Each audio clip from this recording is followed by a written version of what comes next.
Hello बच्चों, मैं हूं प्रेम और वासुदेव एजुकेशन में एक बार फिर से आपका स्वागत है। बच्चों, मैं हाजिर हूं आपके सामने आपके लिए एक बहुत बड़ी अपडेट लेकर। और वो अपडेट क्या है वो आपको पीछे स्क्रीन पर दिख रहा होगा। सर, पीछे तो आपकी फोटो है। फोटो के साइड में देखो बच्चों, फोटो के साइड में लिखा है अब नहीं होगा रीनीट, हाई कोर्ट ने दिया आदेश। तो आइए जानते हैं क्या है पूरा मामला। सबसे पहले तो मैं आपको स्पष्ट कर दूं कि यह मध्य प्रदेश हाई कोर्ट का मामला बिल्कुल भी नहीं है। अगर आप सोच रहे हो कि मध्य प्रदेश हाई कोर्ट ने जिन 75 छात्रों के रीनीट को लेकर बयान दिया था उसकी सुनवाई कल 10 जुलाई को होगी, तो यह मामला मध्य प्रदेश हाई कोर्ट का बिल्कुल भी नहीं है।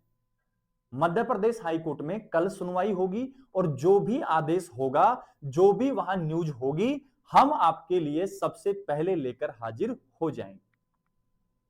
बस आपको क्या करना है, आपको चैनल के साथ जुड़े रहना है, चैनल को सब्सक्राइब कर लेना है, बेल आइकन को प्रेस करना है ताकि कोई भी नीट की लेटेस्ट न्यूज आपसे मिस ना हो। तो सर, यह मामला कहां का है? यह सुनवाई हुई है बच्चों जयपुर हाई कोर्ट में। और पूरा मामला क्या है, कहां का है, कौन कौन से सेंटर का है, किस मामले में सुनवाई हुई है, इन सभी बातों को वीडियो में जानते हैं। तो चलिए वीडियो की शुरुआत करते हैं। सबसे पहले अगर मैं बच्चों कहूं तो मैं बात कर रहा हूं नीट 2025 के एग्जाम की। नीट यूजी 2025 का एग्जाम है, कितने परीक्षा शहरों में संपन्न हुई ये चेक कर लेते हैं। तो 552 शहरों में संपन्न हुई और 14 इंटरनेशनल केंद्र बनाए गए।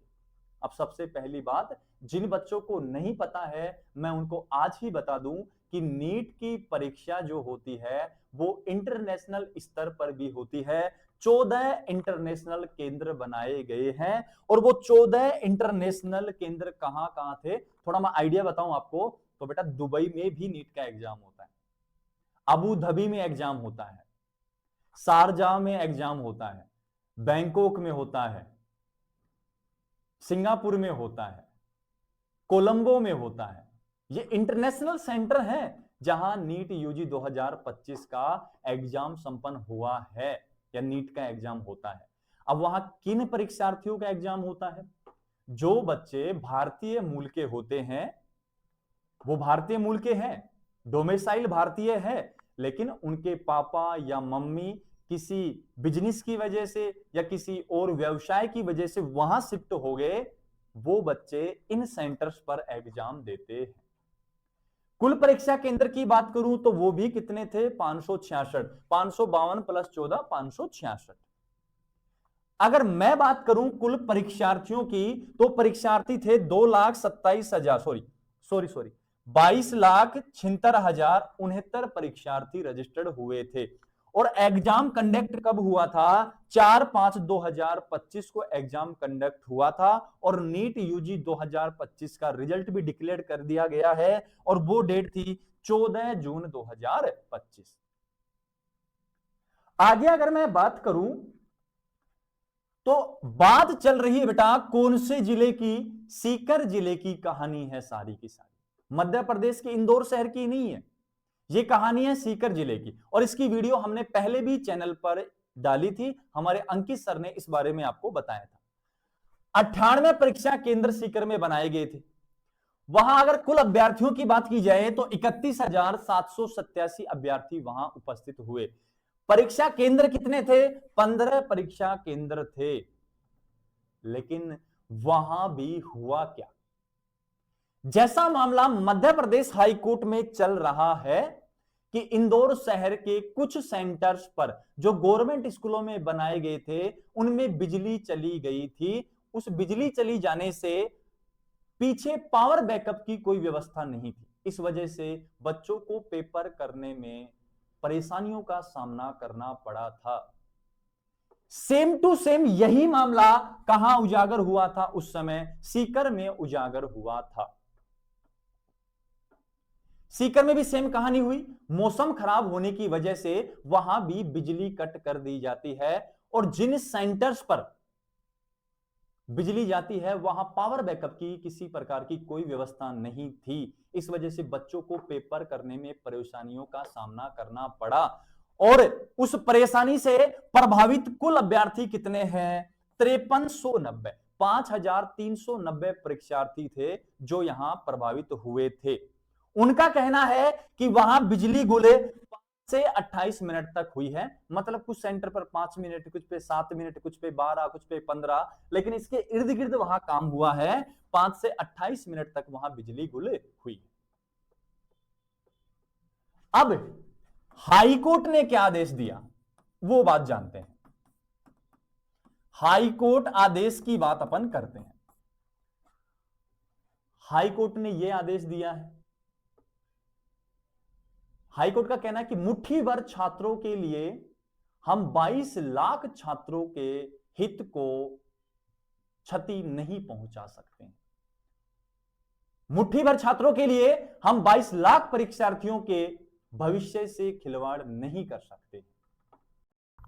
इस वजह से जो समीर जैन थे उन्होंने रोशन यादव और बाकी जो याचिकाएं थी उनको स्पष्ट रूप से खारिज कर दिया गया और आदेश दिए कि नीट 2025 का एग्जाम इस सेंटर के अभ्यर्थियों के लिए दोबारा नहीं होगा, क्योंकि इन अभ्यर्थी जो प्रभावित हुए हैं ये उनको मुट्ठी भर लगते हैं। इन मुट्ठी भर छात्रों के लिए वो दोबारा एग्जाम नहीं करवा सकते। उनका मानना है कि इस वजह से 22 लाख जो छात्र हैं उन छात्रों को क्षति पहुंचेगी, उनकी भावनाओं को ठेस पहुंचेगी। हाईकोर्ट ने जितनी भी याचिकाएं थी सभी याचिकाओं को खारिज कर दिया है। साथ ही साथ इन्होंने इन अभ्यर्थियों ने बोनस अंक की बात की थी या ग्रेस मार्क्स की बात की थी, तो स्पष्ट रूप से मना कर दिया है कि किसी प्रकार का कोई बोनस अंक या किसी प्रकार का कोई ग्रेस मार्क्स नहीं दिया जाएगा। लेकिन मेरा फिर से एक सवाल है और माननीय हाईकोर्ट से सवाल है। मेरा सवाल यह है कि 5390 जो परीक्षार्थी थे, इन परीक्षार्थियों की गलती क्या थी? आपने तो इनको कह दिया कि ये छात्र मुट्ठी भर हैं और मुट्ठी भर छात्रों की वजह से हम 22 लाख छात्रों की भावनाओं को ठेस नहीं पहुंचा सकते हैं, लेकिन इन छात्राओं की गलती क्या है? ये छात्र गलत हैं क्या आपकी नजर में? इनकी गलती क्या है? क्या इन्होंने चालान में कम पैसे दिए थे? क्या इन्होंने जहां कोचिंग की वहां कम पैसे दिए थे? क्या इन्होंने अपनी तरफ से कम मेहनत की थी एग्जाम क्रैक करने के लिए? किस वजह से आपने इसके पक्ष में नहीं सोचा? मैं आपकी भावनाओं की कदर करता हूं, मैं आपके आदेश की कदर करता हूं। मैं भी मानता हूं कि 22 लाख छात्र जो अपने पास हैं उनकी भावनाओं को ठेस पहुंचेगी, लेकिन इनके बारे में कुछ तो सोचिए। क्या एक कमेटी नहीं बनाई जा सकती? क्या उस कमेटी में यह विचार विमर्श नहीं हो सकता कि इन अभ्यर्थियों जो प्रभावित हुए हैं इनकी कोई गलती नहीं है? क्या पता इनमें से 100 या 200 अभ्यर्थी ऐसे हों जो नीट क्वालिफाई कर जाएं, फ्यूचर के डॉक्टर हों इनमें से कोई। क्या पता वो लाइट की वजह से प्रभावित हो गए हों, क्या पता उनके सपने भी टूट गए हों। तो सिर्फ यह कहना उचित नहीं है कि मुट्ठी भर छात्रों के लिए दोबारा एग्जाम नहीं करवा सकते। मत करवाइए आप एग्जाम, हमें कोई प्रॉब्लम नहीं है, लेकिन आप इतना बता दीजिए क्या वहां बिजली गुल हुई तो उसमें हम अभ्यर्थियों की क्या गलती है? हम भी सहमत हैं कि रीनीट नहीं होना चाहिए, 22 लाख अभ्यर्थियों की भावनाओं को ठेस नहीं पहुंचनी चाहिए, लेकिन हमारी गलती क्या है हम ये उन 22 लाख परीक्षार्थियों से भी और माननीय हाईकोर्ट से भी पूछते हैं। क्या हमने कम पढ़ा है? क्या हमने कम पैसे दिए हैं? क्या हमारे माता पिता ने बेवजह के पैसे खर्च किए हैं? ऐसा कौन सा रीजन है? इस बात की जांच तो कर सकते हो ना। कोई तो ऐसी चीज होगी ना जो हमें मिलनी चाहिए, जो हमारा हक है। क्या सीकर जिले का जो कलेक्टर था, उस कलेक्टर को वहां सुनिश्चित व्यवस्था नहीं करनी चाहिए थी? क्या उसको यह नहीं देखना चाहिए था कि पावर बैकअप है या नहीं है? किसी जिले की कलेक्टर की पूरी जिम्मेदारी बनती है कि जब भी कोई परीक्षा होती है तो वो एक मीटिंग अरेंज करता है, वो एक कमेटी बिठाता है और उस कमेटी में जांचे पड़ताल के लिए आदेश दिए जाते हैं। क्या उन आदेशों को फॉलो नहीं किया गया? आखिर क्यों बच्चों के भविष्य के साथ खिलवाड़ किया जा रहा है? पहले आप पेपर का लेवल खराब कर देते हैं, फिर आप इंदौर शहर में बिजली गुल की समस्या का सामना करते हैं, फिर आप सीकर जिले में यही बात कहते हैं, फिर आदेश ऐसे आते हैं उनको सुन सुनकर फिर अफसोस होता है। क्योंकि इंदौर शहर में भी कुछ कहानी ऐसी हुई थी और हाई कोर्ट ने यह आदेश दिया कि जो जो याचिका दायर किया है उसी का दोबारा एग्जाम होगा। सब तो याचिका नहीं दायर कर सकते बच्चों, सबके बस की बात नहीं है।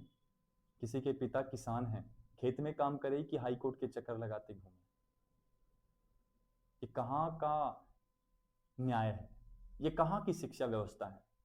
विचार करने योग्य है ये बात। आज नहीं करोगे तो ये सब चलता रहेगा, क्योंकि तुम्हारा पतन किया जा रहा है, तुम्हें दबाया जा रहा है।